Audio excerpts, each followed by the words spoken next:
here's the thing.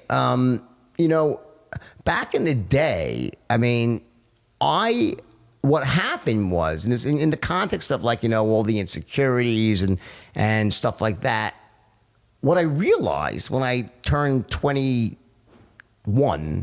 to even before I made money, was like, whoa, girls actually like me a lot. Like right as I graduated from college and really started going out there and becoming a business person and coming into myself, I started saying, wow, it kind of seems pretty easy to get really beautiful women to like me. And I didn't feel that way in junior high school. And then I met a great one. My first wife was amazing and beautiful, and we got married. And then Stratton hit.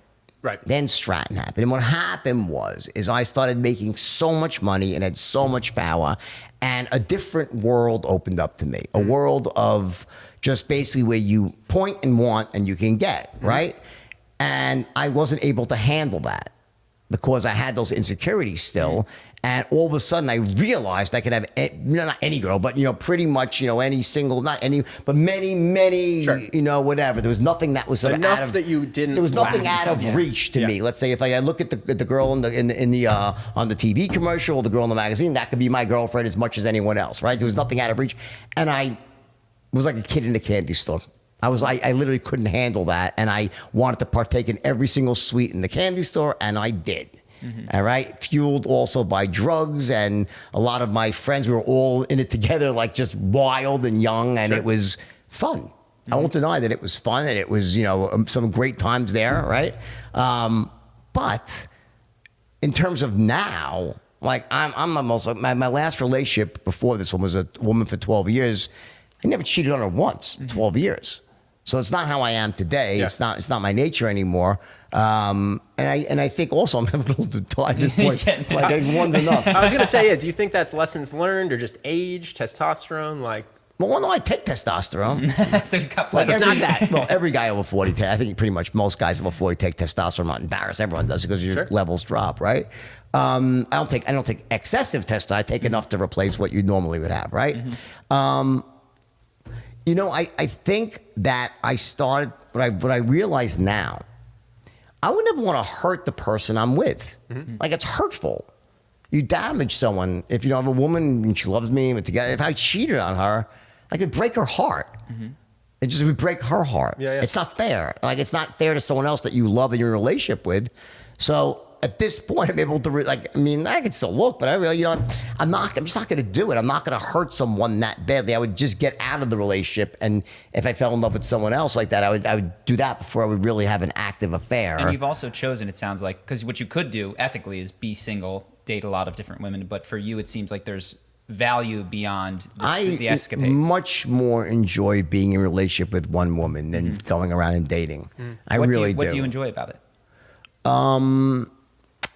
You know, I enjoy the ability to stay home in our own little cocoon we have here and just enjoy, like, as two people together, and just enjoy, whether it's watching TV, eating food, just sitting in front of a fire, going into the hot, just having another person you really connect with and you love. To me, it just is my personal opinion. It's a more complete way to live. I think human beings were meant to live that way, and at least I was, because I just feel happier, more at peace.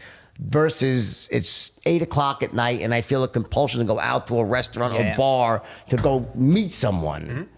And to me, this is just a much. To me, it's a better way of living, much better. No, I can relate to that. I mean, going out presumes that you're missing something. Whatever you have inside of your cocoon, inside your home, is not enough. You need to go find something in the world. Versus the life that it sounds like you've set up is, no, I've got everything that I need within arm's reach. You know, the people that I care about, the stuff that I love to do.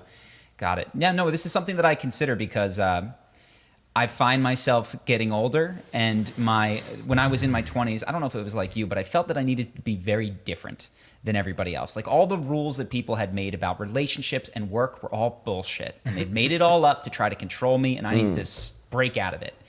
And I guess as I get older, I am trying to re-examine some of those beliefs and be like, you know what? The way that people do things isn't completely arbitrary, and it's not just to control me. It's because there might be some learnings and merit and value in here. And so I'm sifting through. I'm not into the 9-to-5 work life, but I don't, learning about kids and relationships. And I will say, I hear every time, man, kids are the thing that everyone that I've ever spoken to says is their number one.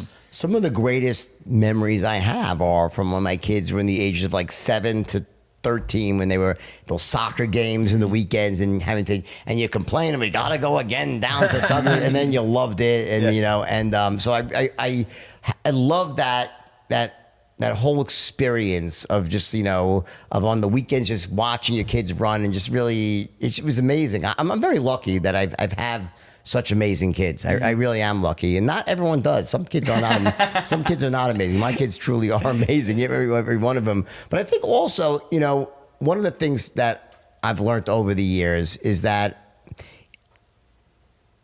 what feels good for the moment there's ramifications. Like, in other words, momentary, instant gratification, it doesn't occur in a vacuum. So, yeah, I mean, you might want to go, gorgeous woman that you can go have sex with her and whatever.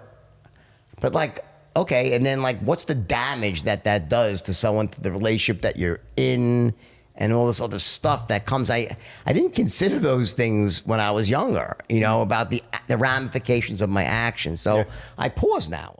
Hope that you guys enjoyed that clip. If you want to see more like this and have us do more podcasts, we are 100% funded by our generous patrons. And if you'd like to contribute, there's a link in the description, and we'll have one pop up on the screen right here so that we can do more podcasts where we have fun conversations and hopefully some deep ones like this. Either way, hope that you enjoyed the video, and I will see you in the next one.